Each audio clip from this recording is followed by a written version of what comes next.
Bonjour les amis, je suis énervé, je suis énervé, hein.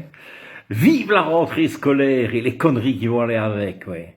Article du soir, enfin que j'ai vu sur internet mais publié par le soir. Il est urgent de revoir la formation des enseignants, affirment les pédagogues. Mais quelle honte, quelle honte!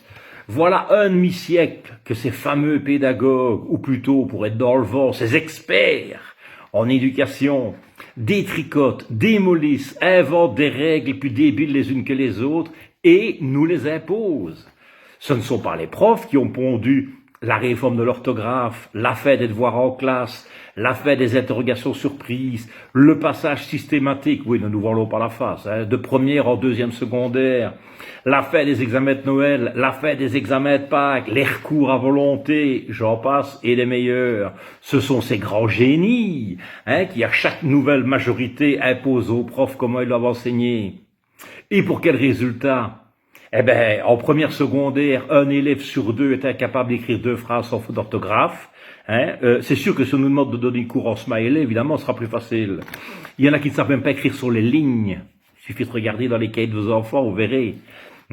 En gym, moi, chaque année, en deuxième secondaire, j'ai des élèves qui ne savent pas lasser leurs chaussures, qui ne reconnaissent pas leur gauche de leur droite. Ouais.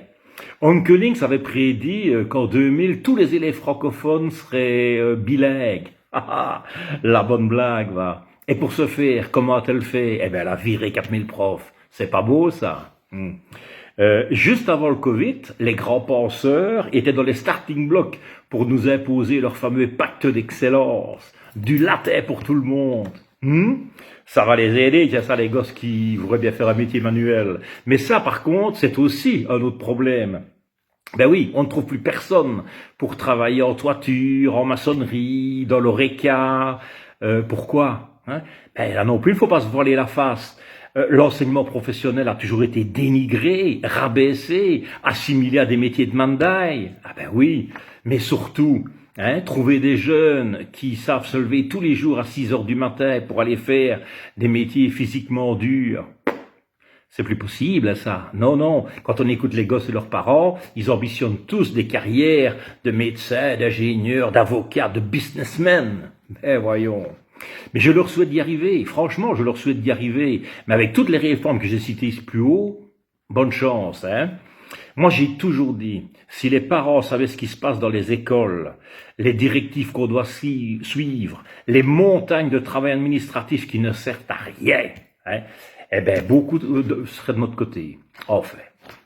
Oui, mais vous avez des vacances et vous travaillez 20 heures par semaine. Mais c'est sûr, ça. Eh ben, il fallait faire enseignant, non? Allez. De toute façon, il n'est pas trop tard, vu que ça fait déjà des années qu'on engage des personnes qui n'ont pas de diplôme, parce qu'on ne trouve plus de profs, Et dans 10 ans, on ne trouvera plus du tout.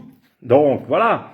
Vous remarquerez qu'à aucun moment, je n'ai dit, c'est de la faute aux parents qui élèvent mal leurs enfants. Je ne l'ai pas dit, C'est de la faute de ces fameux pédagogues qui, à force de laisser toujours un peu plus de mou, un peu plus de lest, un peu plus de possibilités aux parents et aux enfants de se faufiler vers un diplôme sans faire le moindre effort, eh ben voilà.